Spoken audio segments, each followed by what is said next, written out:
Bonjour à toute la team des éducateurs. Aujourd'hui, ma vidéo va concerner tous les jeunes qui font des entretiens d'embauche et dont ça ne marche pas. Je voulais parler de ça aujourd'hui parce que c'est une expérience que moi j'ai eue au niveau de Lomé au Togo lorsque j'ouvrais ma boîte où j'ai lancé des recrutements concernant un poste de communicateur et de coordonnateur pour nos activités. Voilà. Déjà, je me présente, je suis Kenja Cobra.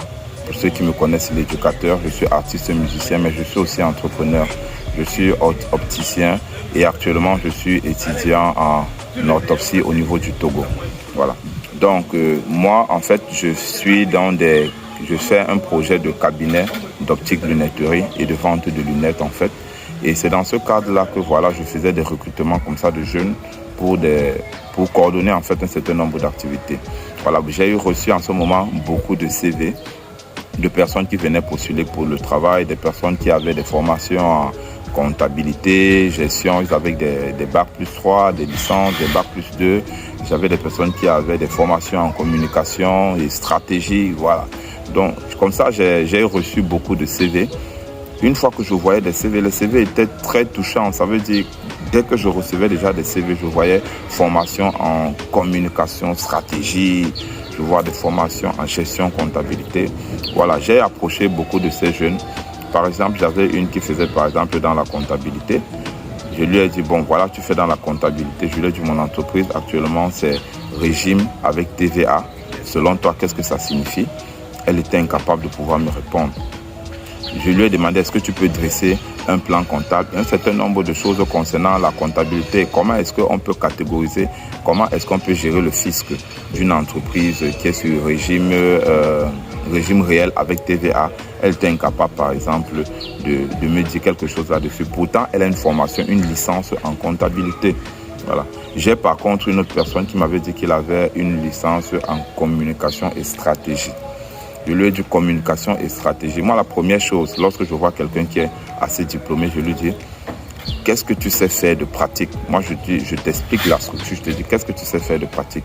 Je vous assure, cette personne était complètement incapable de m'expliquer ce qu'ils pouvaient faire de pratique à partir de leur formation et qu'ils pouvaient implémenter dans ma structure.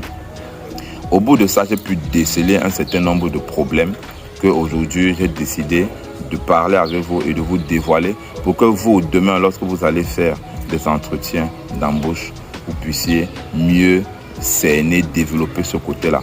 Ce que vous devez déjà d'abord savoir, bon nombre de personnes, lorsqu'ils viennent en entretien d'embauche, ils se disent que parce qu'on a besoin de quelqu'un qui est diplômé en comptabilité, qui est diplômé peut-être en communication ou en gestion d'entreprise, c'est exactement ce qu'on recherche. Non.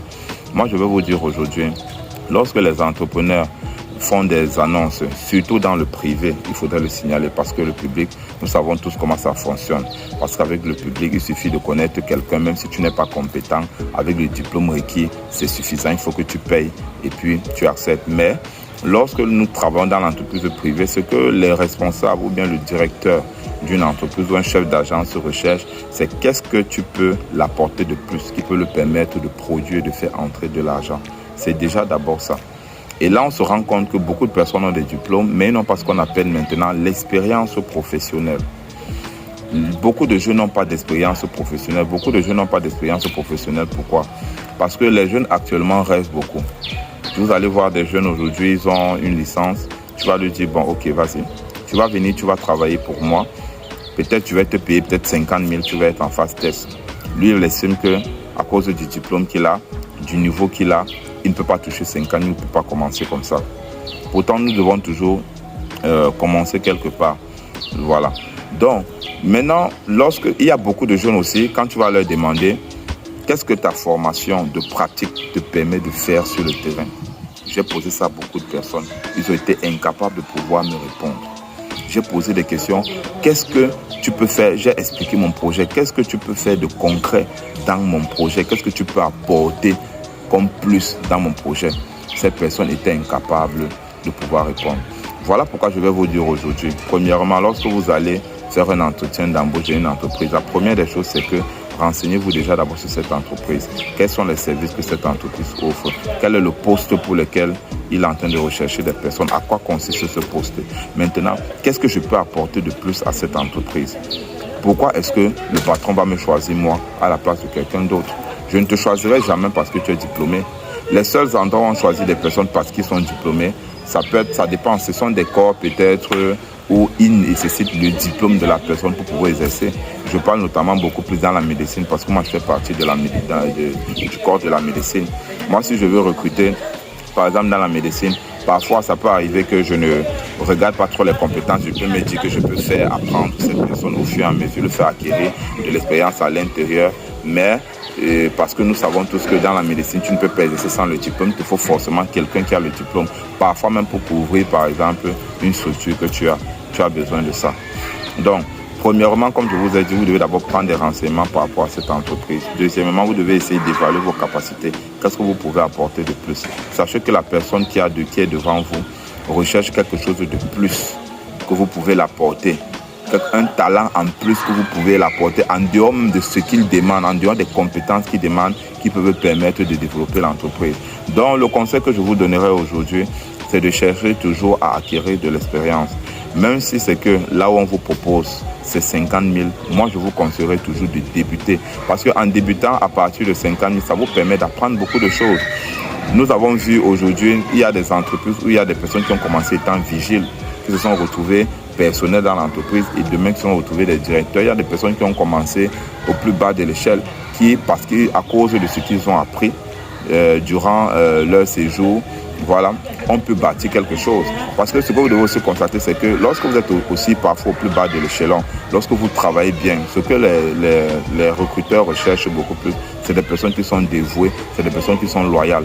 Lorsqu'ils découvrent ça en vous, ils vous donnent des postes de haute responsabilité. Et c'est comme ça qu'au fur et à mesure, vous travaillez, vous apprenez. Ça vous permet d'avoir maintenant des atouts pour mieux postuler peut-être demain pour des entreprises peut-être plus grandes en fonction de vos objectifs et de vos rêves. Ou alors de voir comment développer votre propre projet. Voilà. Donc ça, c'est le conseil que je voulais donner à tous les jeunes d'aujourd'hui. Même si vous devez commencer à travailler quelque part gratuitement, concernant en fait ce que vous avez appris à l'école ou ne concernant même pas ce que vous avez appris à l'école, s'il faut travailler gratuitement, commencez.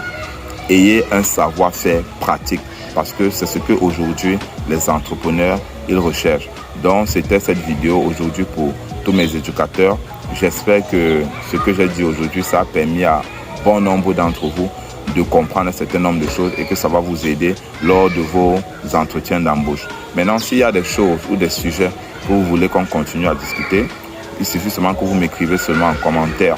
Je verrai et puis j'essaierai de faire d'autres vidéos comme ça là, dans ce sens. Ok, merci. C'était Kenja Cobra, l'éducateur. Bienvenue dans mon école.